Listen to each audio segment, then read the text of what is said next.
Alors, cette 5e édition a pour thème la mondialisation, abus, menaces et perspectives. Vraiment pour nous, alors, pour resituer un petit peu le cadre du festival, c'est le lieu d'expression de toutes les géopolitiques pour tous les publics.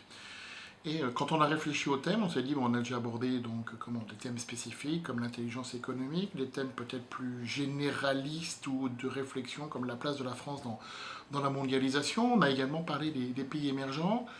On s'est dit, finalement, cette mondialisation, quand on parle aux gens, on a vraiment une vision très manichéenne, on a soit une vision très angélique, soit une vision très diabolique. Et donc, pourquoi ne pas réfléchir à tous ces aspects, et puis également peut-être de réfléchir à ces aspects de limite de la mondialisation, mais sans aller dans l'idéologie. Dire, on va regarder un petit peu qu'est-ce que ça donne en termes d'exemple. Et donc on s'est dit, tiens, il y a des questionnements au niveau de la gouvernance mondiale. Est-ce qu'elle est bonne, pas bonne? Est-ce qu'il y a matière à amélioration? On s'est dit...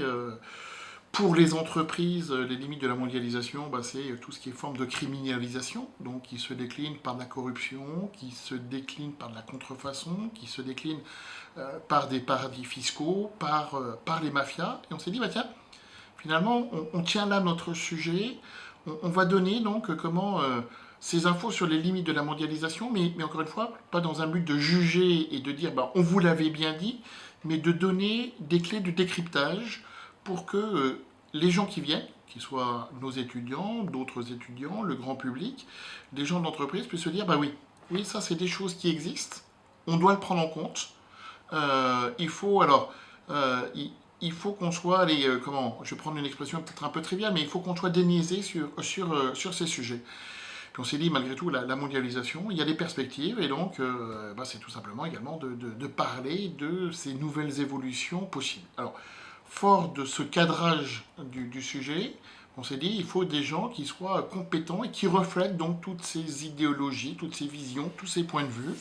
Et donc on a regardé dans notre carnet d'adresses, on a fait des appels un petit peu aux différentes personnes, et donc c'est ce qui nous permet d'avoir aussi bien des gens de l'armée, que des anciens ministres, que le spécialiste ou un des spécialistes de la criminalité en entreprise, qui est Xavier Hofer, que d'inviter également Pierre Péan. Voilà, donc c'est dans un souci de je donne tous les éléments, chacun peut exprimer son point de vue, et c'est à moi, public, de me faire mon opinion, alors soit de la confirmer, soit de l'infirmer. Vous, dans votre exposé de ce matin, vous avez parlé de l'aspect mondialisation en prenant les étudiants. Vous pensez que les étudiants, c'est un produit d'exportation dans le cadre de la mondialisation? Alors on va peut-être pas dire produit, parce que là la question est de se dire est-ce que l'éducation est une marchandise, qui est un vaste débat, mais l'enseignement supérieur n'échappe pas à la mondialisation, pour plein de raisons qui vont au-delà de logique de libéralisation des échanges. J'ai bien montré en disant il y a pour les étudiants une nécessité peut-être de se former à l'international. Il y a l'éducation comme investissement personnel d'ascension sociale, et on sait que dans certains pays, le système universitaire ne peut pas répondre à cette demande, et donc il y a automatiquement le souhait de rechercher d'autres formes d'études ou d'aller dans d'autres pays.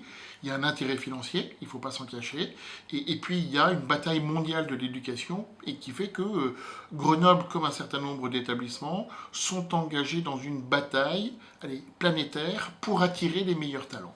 Et vous pensez sur ce plan-là que la Chine est en train de damer le pion au reste du monde, ou bien? La Chine ne dame pas pour l'instant le pion au reste du monde. La Chine a une stratégie qui est, quels que soient les secteurs d'activité, en plusieurs étapes, qui est d'abord dans un premier temps, je n'ai pas, ou je considère que je n'ai pas, et donc j'attire des étrangers. Et donc tout le monde peut venir. Deuxième phase, je commence à faire le ménage en mettant des critères de qualité. Et à côté, en parallèle, je développe mes universités. Troisième phase, c'est la phase d'exportation. Mes universités commencent à aller à l'étranger, pour l'instant plutôt pour servir de point de passage pour mes étudiants ou des bureaux de représentation.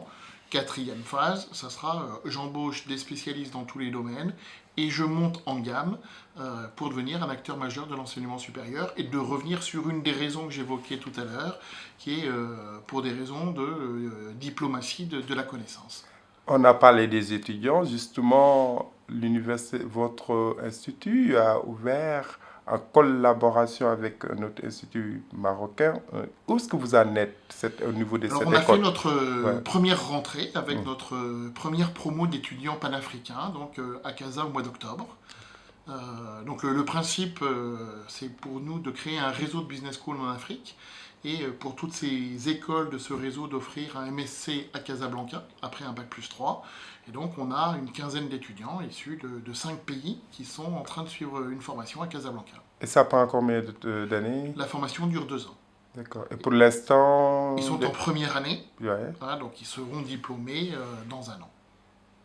d'accord. Et on est bien dans cette logique, là également pour rebondir sur ce que je disais ce matin, sur la mondialisation de l'enseignement supérieur, on est bien dans une logique à la fois d'identification des talents, de répondre aux services ou à la demande des entreprises, et ces entreprises étant des entreprises en Afrique, et on sait que derrière ces entreprises, il y a à la fois des filiales d'entreprises françaises et des filiales d'entreprises marocaines. Alors l'actualité est de temps en temps un petit peu facétieuse, alors on va dire un peu pour le pire avec ce qui se passe avec l'ex-ministre du budget. Et donc on revient bien là dans les limites de la mondialisation et dans les sujets qui sont traités au cours du festival. Et puis la visite du président Hollande au Maroc, un des partenaires privilégiés de la France. Et on s'aperçoit au travers des articles qui sont publiés que le Maroc a une vraie volonté de leadership économique sur l'Afrique et que la plupart des entreprises françaises souhaitent passer pour attaquer économiquement l'Afrique, passer par le Maroc, donc ce qui rend encore notre projet encore plus pertinent. Je vous remercie, M. C'est Fiorino. moi. Et puis rendez-vous pour la 6e édition. Merci.